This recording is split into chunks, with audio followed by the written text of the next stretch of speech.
নমস্কার বন্ধুরা, আমি কিন্তু রানা তোমাদের জন্য আজকে কিন্তু নিয়ে চলে আসলাম একটা ক্যাটারিং ব্লগ নিয়ে। আজকে শেয়ার করব একটা আশীর্বাদের ভিডিও। তো আমরা আজকে গেছিলাম আশীর্বাদের একটা ক্যাটারিং করতে। তো এখানকার কিছু খাবার দাবার ছিল যেগুলো তোমাদের সাথে আমার ইচ্ছা করলো শেয়ার করতে, তাই আর কি শেয়ার করছি একটা ভিডিওর মাধ্যমে। তোমরা কিন্তু ভিডিওটা দেখতে থাকো।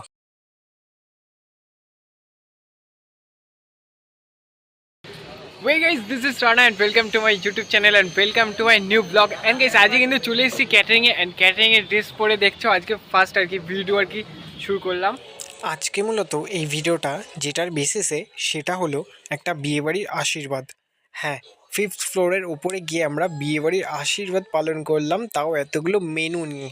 মেনুগুলো তোমরা দেখো, দুপুরবেলায় তাও আবার শীতের মধ্যে এরকম এত সুন্দর মাটন কষা, আহা!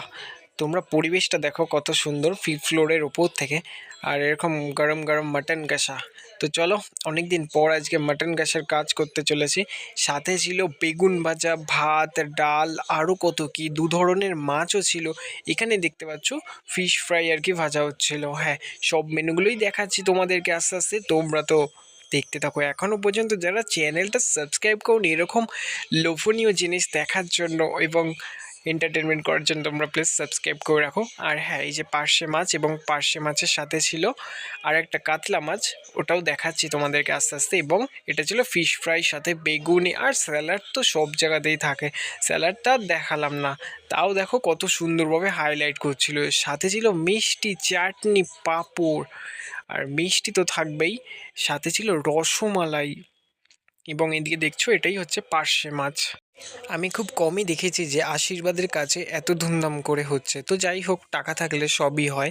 এখানে দেখতে পাচ্ছ এই যে রসমালাই, রসমালাইগুলোই একটা বাটির মধ্যে 4-5টা করে আর কি দেওয়া হচ্ছিল একটা পরিমাণ অনুযায়ী।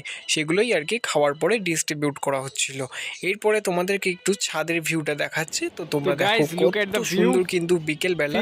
এখন আমাদের কাজটা প্রায় শেষ হয়ে গেছে এবং তোমাদেরকে একটা সুন্দর ভিউ দেখাচ্ছি। এখান থেকে কিন্তু বারাসাত স্টেশনটা দেখা যাচ্ছিল এবং পতাকাটাও। তাছাড়া বারাসাত মেডিকেল কলেজটাও কিন্তু দেখা যাচ্ছিল।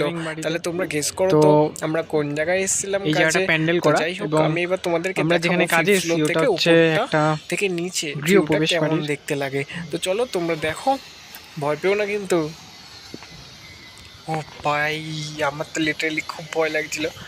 তো গাইস, এই ছিল একটা ছোট্ট ভিডিও, তোমাদের সাথে শেয়ার করলাম। কেমন লাগলো কমেন্টসে জানিও।